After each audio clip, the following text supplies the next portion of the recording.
Humawak ka! Sigaw ni Carlo, kasabay ng isang biglang liko at kabig naman ni Bella. Naramdaman ni Ligayang mahigpit nitong yakap upang protektahan ang kanyang katawan sa posibleng impact ng pagbangka. Kasunod ng pagliparan ng mga ibon, ang langit-ngit ng gulong sa semento at ang dagundong ng bakal sa lupa.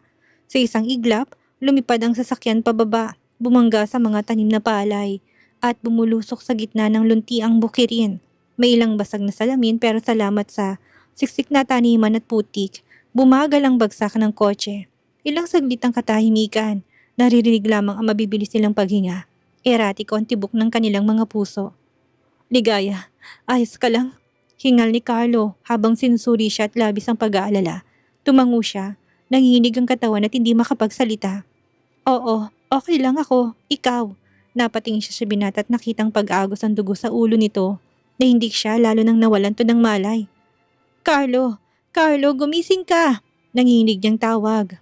Tumulo ang luha sa kanyang pisngi habang pinipilit tong gisingin. Tulong! Tulong! Tulungan niyo kami! Hiyaw niya, wala siyang magawa kundi bumaba ng sasakyan. Lumabas siya sa maputik na palayan. Ang paa niya ay lumulubog sa lupa. Ang palad ay sugatan mula sa pagkapit sa nabasag na salamin. Humakbang siya palapit sa gilid ng kalsada. Nagbabakat sakaling may dumaan at makatulong. Nagdidilim ang paningin niya. May aninong dumating. Dahan-dahang lumalapit ang luminaw na anyo nito. Tila nanigas ang katawan niya. Si Don Maximo, nakatayo to sa gilid ng kalsada. Ang ngiti nito'y tila demonyo. May kasama itong mga tauhan. Hindi mo inaasahan, ano Ligaya? Aniya, pausat mabagal. Nakaligtas kayo ngayon dahil gusto ko. Pero hanggang kailan? Umatras siya at nanginginig ang katawan. Ikaw? Ikaw ang may gawa nito? Bakit Don Maximo? May karapatan akong kunin ang dapat sa akin, madiin niyang sagot. Matagal nang may utang sa akin ng ina mo at ikaw ang kabayaran. Kaso matigas ang ulo mo. Hindi kita madaan sa matinong usapan, kaya naman kailangan ko ng dahas. Hindi mo kailangang idamay si Carlo. Wala siyang kinalaman sa problema natin. Bulong ni Ligaya. Nangingilid ng luha pero ang boses ay puno ng galit. Naglakad si Don Maximo papalapit at tinawakan ang mukha niya. Bakit nakakaramdam ako ng selos? Kung ayaw mo na may mangyaring may mas masama pa sa boss mo, sumunod ka. Hihintayin kita, mahal kong Ligaya. Sa piling ko, hindi mo na kailangan magtrabaho. Wala kaming relasyon ni Carlo. Hindi mo siya dapat pag-initan. Ako may atraso sa'yo. Ako mananagot. Tulungan mo ko madala siya sa ospital. May darating na tulong. Huwag kang magkakamaling magsumbong sa polis. Hindi mo na naising makita ako magalit. Sandaling natahimik ang paligid. Isang liwanag na sasakyan ang sumilip sa kalsada mula sa malayo. Isang ambulansyang paparating. Nabuhayan siya ng loob. Paglingon niya sa kinatatayuan ni Don Maximo ay wala na ito. Kumaway siya sa ambulansya upang maidala sa ospital si Carlo. Mabagal ang ikot ng oras sa loob ng ospital. Sa puting-puting silid, tanging tunog ng heart monitor at mahinang ugong ng aircon ang maririnig. Nasa kama si Carlo, may benda sa ulo at nakapikit. Tila payapa habang natutulog. Tahimik siyang nakaupo sa tabi nito. Hawak ang isang bimpo. Dahan-dahan niyang pinunasan ang noo ng binata. Kinakausap niya ito kahit na alam niyang hindi siya naririnig. Hindi ko kayang may mangyari sa iyong masama, bulong niya. Gagawin ko lahat para sa kaligtasan mo. Pasensya ka na't nalagay ka pa sa panganib dahil sa akin. Tintigan niyang mukha ni Carlo, hinaplos niya ito ng kanyang palad. Sumandal siya sa upuan, pagod na pagod. Sa likod ng kanyang mga mata ay bumabalik ang imahe ni Don Maximo. Ang ngiting walang kaluluwa. Ang malamig na tinig na tila humahatak sa kanya pabalik sa isang bangungot. Ngunit pinilit niyang kumalma. Hindi itong panahon para matakot. Hindi ngayon. Kailangan siya ni Carlo. Naramdaman niyang gumalaw ang kamay ng binata. Napapitlag siya at agad siyang yumuko upang tignan ito. Carlo, mahina niyang sabi. Dahan-dahang minulat ni Carlo ang kanyang mga mata. Namumugto at tila nanlalabo ang paningin nito. Ligaya, mahina niyang ungol. Napaluha si Ligaya. Oo, ako to. Ligtas ka na. Teka, tatawagan kong doktor. Ano nangyari? Tanong nito. Pilit kumukuha ng lakas upang makatayo. Huwag ka na munang gumalaw. May aksidente. Nawala ng prenong kotse na sinasakyan natin. Pero ligtas ka na ngayon. Nasa ospital na tayo. Akong bahala sa'yo. Akong mag-aalaga. Napakapit siya sa kamay ng binata. Mahigpit. Hindi niya na kayang itago ang luhang kanina pa niya pinipigilan. Hindi kita iiwan, Carlo. Magpagaling ka kaagad. Ikaw, hindi ka ba nasaktan? Anitong pinipilit umupo. Hindi, galos lang. Huwag mo kong intindihin. Biglang bumukas ang pinto tumahangos na dumating sina Haris at Mami Cecilia. Anak, ano nangyari? Salamat sa Diyos at ligtas kayong dalawa. Mom, don't worry. Okay na ako. Anak, paimbestigahan mong nangyari at baka related ang mga insidenteng tangkang pagpatay sa'yo. Grabe, mauna kong atakihin sa puso. Ano bang nangyayari? Bakit may mga masasamang tao? Awang-awa siya sa mag-ina na nadadamay sa magulong buhay niya. Kailangan niya ng kumilos. Nag-vibrate ang cellphone niya. Habang abala sa pag-uusap ang mag-ina, ay nagpaalam siya na may bibilihin sa labas. Paglabas sa silid ay nakita niya ang mensahe ni Jacob. Sa likod ng ospital, natanaw niya itong nakaupo sa bench. Nakasuot ito ng simpleng civilian clothes at may hawak na libro. Tumabi siya dito. Nakumpirma na namin na may gumalaw sa sakyan ni Carlos sa repair shop na pinuntahan niyo bago bumiyahe. Bukod pa sa hantarang pagpapakita niya sa'yo. Handa na akong simulan ng misyon. Siguraduhin mo lang ang kaligtasan ni Carlo at ng pamilya ko. Huwag mo intindihin ang pamilya mo. Pinatira na sila ni Don Maximo sa mansyon. Ikaw na lang ang hinihintay. Mukhang naibenta ka na ng nanay mo. Napating siya ng marahas sa katabi. Hindi siya makapaniwalang binenta siya ng tuluyan ng ina. Teka, nanay mo ba talaga si Aling Shirley? Bakit ganun kanya tratuhin? Anak nga ba siya ni Nanay Shirley? Tila sinuntok ang sikmura niya, naginit ang sulok ng kanyang mga mata at unti-unting nagbalik ang ilang alaalang nakaraan nung siya ay bata pa. Maulan na hapon. Sa loob ng maliit na kubo na tinitirahan nila sa baryo, may sira ang bubong at tumutulo sa sahig na kawayan ng tubig. Si Ligaya nakaluhod sa sulok, nanginginig sa lamig, habang hawak ang sirang laruan, isang maliit na manikang wala ng braso. Sa gitna ng sala, nakatayo si Nanay Shirley. Hawak ang walis sa isang kamay. Anong sinabi ko sa'yo, ha? Sinabi ko na sa'yo, wag mong gagalawin ang mga laruan ni Neri at baka masira. Sigaw ng ina, habang binabagsak ang walis tambo sa sahig bilang panakot. Wala kang ginawa kundi manggulo. Puro kamalasan dala mo sa buhay ko. Mula nang pinanganak ka, puro malas na lang ang dumating. Pasensya na po, Nay. Umiyak na sagot niya. Wala lang po kasi akong laruan. Nangihiram lang po ako. Isang malakas na palo ang dumapo sa binti niya. Isa, dalawa, at hindi niya na mabilang. Tama na yung paawa-awa mong drama. Kung gusto mong may laruan, magtrabaho ka. Tulungan mo ako sa paglalaba, hindi yung puro laro ka. Inaagawan mo pa ng laruan si Neri. Tumayo si Ligaya, tinatago ang luha, ngunit sumisigok. Pumunta siya sa palanggana ng labada kahit na nanginig pang kanyang mga kamay. Sa kanyang likod, naririnig niyang tawa ni Neri habang pinaglalaroan itong bagong manikang binili ni Nanay Shirley galing sa utang. Natabig niyang sabon na tumapon. Galit na galit si Nanay Shirley na makitang naubos ang laman ng plastik ng sabong panlaba. Tanga ka talaga! Makakatikim ka! Nakita niya itong dinampot ang walis kaya napatakbo siya sa labas ng bahay kahit na umuulan. Lumayas ka at huwag ka nang babalik. Peste ka, salot! Inabot siya ng dilim sa kalsada. Sanay naman siya at kilala na rin siya ng ilang tambay sa lansangan. Lumapit siya sa bakery nang maamoy ang mabangong-bagong lutong tinapay. Tinawag siya ng may-ari at inabutan ng ilang piraso ng Spanish bread na kanyang paborito. Salamat po, Aling Lourdes. Wawalisin ko po muna itong harap ng tindahan. Ani ang kinuha ang walis tingting at daspan sa gilid. Inabutan na siya ng dilim sa kalye. Nakarating siya sa lumang palengke at nakitang isang batang lalaking tila may humahabol. Hinila niya ito at nagtago sila. Nagsalo sila sa tinapay. Sa unang pagkakataon, ninaramdaman niyang hindi siya nag-iisa.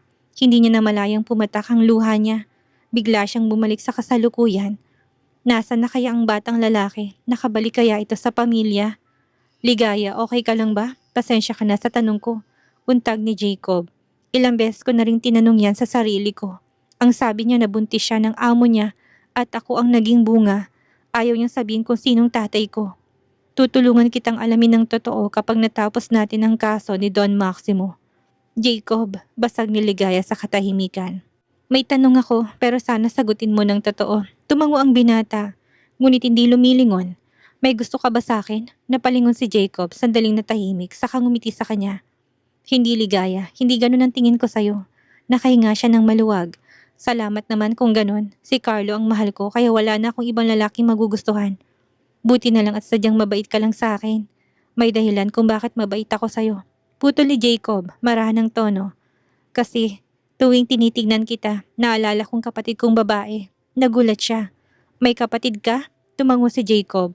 2 taong gulang lang siya nang mawala sa amin. Dinukot. Hanggang ngayon hindi pa rin namin siya natatagpuan.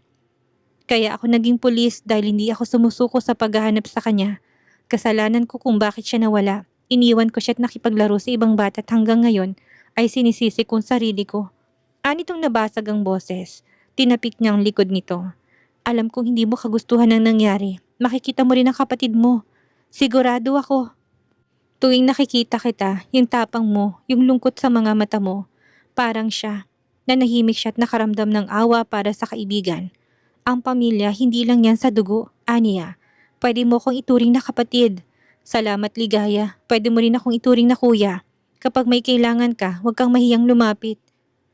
Gabi sa ospital. Pumasok si Ligaya, suot ang simpleng blouse at itim na pantalon. Hawak ang isang bag na may ilang gamit.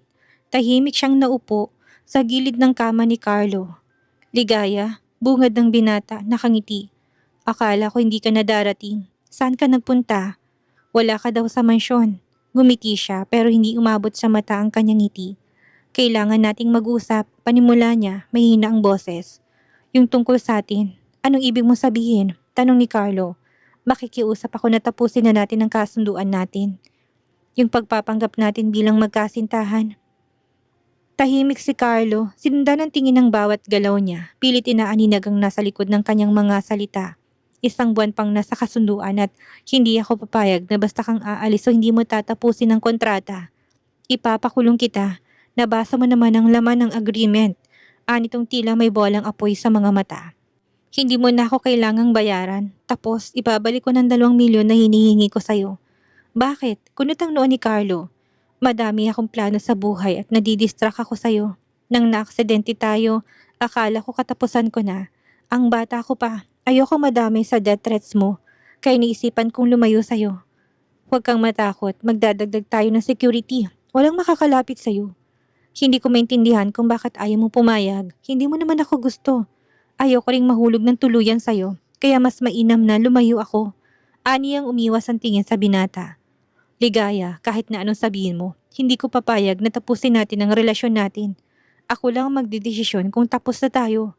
Bayad ka, huwag mong kalimutan. Carlo, tawag ni Ligaya na hirapan ng kalooban. Wala ka bang konsensya? Nakita mong nasa ospital ako tapos iiwan mo ko sa ere. Pera lang ba talagang mahalaga sa'yo? Basta, hindi tayo maghihiwalay. Tapos ang usapan. Napayuko siya, nagpipigil ng luha. Gusto niyang sabihin ng totoo, na may panganib pero hindi niya magawa. Mas malalagay sa panganib ang buhay nito kapag nagkataon. Hindi ko hayaan na basta ka nalang umalis. Malaki nang nagastos ko sa'yo. Pero sige, bibigyan pa kita ng pera. Magkanong gusto mo? Huwag mo lang akong iwan. Kailangan kita. Ayoko malungkot ang mommy ko kapag bigla kang aalis. Tahimik lang siya, nakayuko. Nakatayo, malapit sa pintuan at tila handa nang lumabas. Anumang sandali gusto na lang niyang tumakbo palayo. Ngunit naninigas na naman ang kanyang katawan. Carlo, mahina niyang sabing lumapit sa binata. Hindi mo naiintindihan. May mga bagay akong kailangan gawin kagaya ng gusto kong mag-aral at makapagtapos para gumanda ang buhay ko. Aniyang wala nang maisip na dahilan. Sige, i-enroll kita. Huwag ka nang pumasok bilang sekretary ko. Mag-aral ka sa pinakamagandang paaralan dito. Ako magpapaaral sa'yo. Napakagatlabi siya. Hindi niya pwedeng sabihin na may kinakaharap siyang sindikato. Hindi niya pwedeng idamay pa ito sa gulo. 2 beses na nalagay ang buhay nito sa panganib dahil sa kanya. Hinawakan ni Carlo ang kamay niya. Tinitigan siya. Halos nakikiusap. Saglit siyang natahimik. Hindi siya makatingin ng diretso. Marahan siyang tumango. Iisip na lang siya ng paraan kung paano makakatakas at makakapagsimula ng misyon. Tahimik ang buong pasilyo ng ospital. Sa loob ng kwarto natutulog si Carlo. Sa loob ng CR nakatayo si Ligaya sa harap ng salamin. Hawak niyang isang itim na jacket at maliit na bag na may lamang ilang gamit. Tinitigan niya sarili. Namumulang mata niya hindi sa pagod kundi sa pagpigil sa damdaming gusto nang sumabog. Patawad Carlo, mahihina niyang bulong. Kung hindi ko gagawin to, magpapatuloy sa kasamaan si Don Maximo at tsak na malalagay ka sa panganib. Maingat siyang lumabas ng CR, lumapit sa gilid ng kama, pinagmasdan ng mukha ni Carlo. Ang lalaking kahit na kailan hindi niya hiniling, pero minahal ng hindi niya namalayan. Sana maintindihan mo kung bakit ko kailangang umalis. Kung magkakaroon ng pagkakataon, babalikan kita. Dahan-dahan, hinilikan niya ang noo nito, tapos mabilis nang lumabas ng kwarto. Bit-bit ang bag, tinungong hagdan. Umiwas sa mga CCTV gamit ang daang tinuro ni Jacob bilang escape route kung kailangan maglaho. Napakadilim pa, ngunit tila may malamig na hanging humaplos sa balat ni Carlo. Dumilat ito. Wala si Ligaya, agad itong napabangon. Ligaya? Walang sagot, bumaba ang binata sa kama, nilapit ng lamesa. Wala nang bag ni Ligaya. Tinignan nito ang bintana, bukas ang blinds. Kinuha nitong cellphone at tumawag. Hello Haris, pakigamit nga yung tracker na nilagay ko sa cellphone ni Ligaya. Please, pakibilisan. Tahimik ang paligid, maliban sa andar ng makina ng isang provincial bus na patungo sa kanilang bayan. Sa loob nito'y nakaupo si Ligaya sa likuran, nanginginig ang kamay habang mahigpit na hawak ang maliit na bag. Tumulog ang bus horn, sinara ang pinto, tumingin ang dalaga sa salamin at napapikit. Patawad Carlo, babalik ako. Sa kabilang kalsada, hingal na hingal si Carlo, halos madapa sa pagmamadali. Wala siyang suot na sapatos dahil sa bilis ng pagtakbo mula sa ospital. Ligaya! Sigaw niya. Habang tinatawid ang mahabang kalsada, halos mabangga siya nang dumaraang tricycle. Nakita niyang buntot ng bus, paalis na. Kahit hingal na hingal at tumakbo siya sa patungo ng terminal. Humahabol, pilit na sinisigaw ang pangalan ni Ligaya. Ngunit nabalot na ng usok ang paligid. Nakalayo ng bus, tinignan niya ang plate number nito, pilit inaalala. Gabi sa mansyon ni Don Maximo, nakaupo itong tila hari sa kanyang leather armchair. May hawak na baso ng alak. Sa likod ng mata nito, isang mapalinlang na halimaw ang nakangisi. Bumukas ang pinto at naglakad si Ligaya papasok. Nakasuot siya ng simpleng bestidang hapit sa katawan. Tila ito lobong gutom nang makita siya. Ligaya. Boses ito ay mabagal, malambing, pero may halong yabang. Iba ka na ngayon, masinog, mas nakakatakam. Ngumiti si Don Maximo. Lumapit, tinignan siya mula ulo hanggang paa na para bang aariin na siya nito anumang oras. Don Maximo, wala na po palang dati naming tirahan. Ang sabi po ng mga kapitbahay nandito na nakatira si Nanay Shirley at Neri. Uminom ng alak ang matanda. Oo, kinuha ko na sila. Ito ang kanilang tirahan na magiging tahanan mo na din. Don Maximo, ayoko pang abusuin ng kabaitan ninyo. Nakahanda po akong magbayad sa anumang pagkakautang ng... Shh! Alam mong gusto kong bayad. Matagal na kitang gustong mapasakin. Noon pa man, noong bata ka pa. Pero masyado ka pang inosente noon. Pero ngayon ay dalagang-dalaga ka na. Nanlamig ang batok niya. Ngunit hindi siya umatras. Don Maximo, matagal ko din pinag-isipan ito pero ayoko maging kabit mo lamang. Gusto kong panghalan mo. Pakasalan mo ko. Gagawin kitang asawa. Lahat ng sakin, pera, kapangyarihan, pangalan, mapapasayo. Anitong nasa mga mata ang pananabik. Nagkuyom ang kamao ni Ligaya pero ngumiti siya. Isang ngiting para sa misyon. Hindi sa damdamin. Pero kasal pa kayo sa asawa niyo. Madali lang yan, makikipag-annulment ako. Sige, hihintayin ko annulment para makapagpakasal tayo.